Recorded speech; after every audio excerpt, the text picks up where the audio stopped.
33rd Ward CTU endorsed candidate Tim Meegan took on one of Chicago's most potent political dynasties this year in the aldermanic elections, the Mell family. And when the numbers came back on February 24th, it looked like Meegan succeeded on taking Alderman Deb Mell out. But on Thursday, the Board of Elections ruled that Mell won outright. Now Meegan's taking Mell to court, disputing the board's findings, and also taking the Chicago Board of Elections to court. We've got Tim Meegan here to talk about the court battle. I'm Mike Fouché, publisher of Aldertrack, and this is our Meet a Chicago Candidate series extended for the runoff elections. So tell me, Tim, what did the board say today? They met today on Thursday, the 12th, and how does that affect your campaign? Well, they basically finalized the results of the February 24th election, which shows Alderman Mell at 50.2%, just 17 votes ahead of avoiding a runoff, and myself at 34.01%. And the Board of Elections rejected our argument that all ballots should be counted towards that 50% plus one vote threshold. And that would have been the first time they would have done that, though. Is that right? Right, but I don't. It hasn't mattered in the past because there haven't been so many very, very close elections. But in this case, it means the difference between a runoff or no runoff. Mm-hmm. And so you said that there were dirty machine politics at work as part of your filing. Can you give us a brief rundown on what are the different things that you allege in your filing with the Board of Elections? Sure. Well, we had. With the Cook County Circuit Court. Right. So we had over 44 allegations that were corroborated with evidence from poll watchers and voters. Things such as, Dick Mell talking to voters inside polling places. Ceviche restaurant was doubling as a polling place and staging area for the Mell campaign. There was voter intimidation. One of the electronic voting machines was unplugged before the results were tallied up, and one of our poll watchers even witnessed Mell's campaign workers spreading out ballots on the pool table in the 17th precinct, and 3 votes ended up going missing there in that precinct. And when my poll watcher tried to take photographs of that incident, his hands were pushed down. So they spread out ballots. How do you do that? I mean, everything was electronic, right? No, I mean, there were paper ballots and electronic voting machines. Okay. So there were cases where there were people asked for paper ballots, and their paper ballots were then... Right. So in this case, paper ballots were being handled by Mell's campaign workers, and which is completely illegal and, anti-democratic. So... How were they? So they weren't judges, and they were present in the polling place? Yes, that's correct. And well, just like Byron Sigcho on the 25th had commented that there was complete collusion between, the election judges and the machine in his ward, we witnessed the same things in the 33rd Ward. Were you able to have poll watchers on Election Day? Yes. And how many precincts are there in the 33rd Ward? 28 precincts. And were you able to cover all 28 with poll watchers? Most of them. I don't think we had all of them covered the entire day. We did move poll watchers from place to place, but we focused on precincts where the turnout has traditionally been very high, and also locations where there were 2 precincts voting at the same polling place. So do you believe that this is a pattern are you alleging that there was a pattern, or are you alleging that these were individual incidents that occurred? Oh, no, it's a part of a much broader pattern that extends throughout the ward. It hasn't been an issue because the Mell machine hasn't faced a significant challenge in quite some time. But this is something that is all over the 33rd Ward and all over many wards across the city.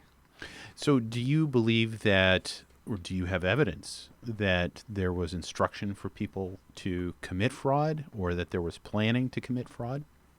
Well, no, we don't have evidence of that. What we have are the incidents themselves, and they're backed up, with testimonials and affidavits. At one nursing home, for instance, all of the residents were brought into one room to turn in, fill out absentee ballot applications, which were then collected, or I'm sorry, not applications, but absentee ballots, which were then collected by nursing home staff and turned in several weeks later. So, I mean, there's an additional example of, potential fraud. So, tell me about how does this work for you in terms of a campaign? When do you expect for there to be a court hearing, and how does this fit into the April 7th timeline for the runoff election date? Well, we're moving forward in court with all deliberate speed. We want to make sure that there is, in fact, a runoff. One of our main points, the thing that we've been fighting for in the ward, is true democracy. And, given the fact that Mel was appointed, in a deal arranged by her father, and that she only is 17 votes ahead, that's not really a mandate for leadership.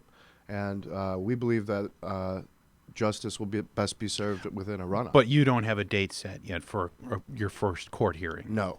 Okay. Not to my knowledge. And so how does this affect you in your campaign? I mean, you're still working your regular job as a teacher. Mm-hmm. What's going on with your campaign operation? Well, we're still moving forward. I mean, in the last 2 weekends, we saw 50 volunteers every Saturday. People in the 33rd Ward want a runoff, and we're going to make sure that we give it to them. So we're moving full steam ahead with our campaign, getting signs out, talking to voters, planning mailers, and moving forward, raising money. What do you say to people?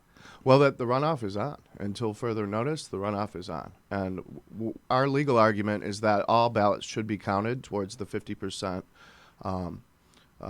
threshold. With the Board of Elections. And we're going to amend our so we had to file in court for a recount within 5 days. The law says within 5 days after the 24th. But we have the opportunity to amend our complaint, and so now we're going to amend our complaint.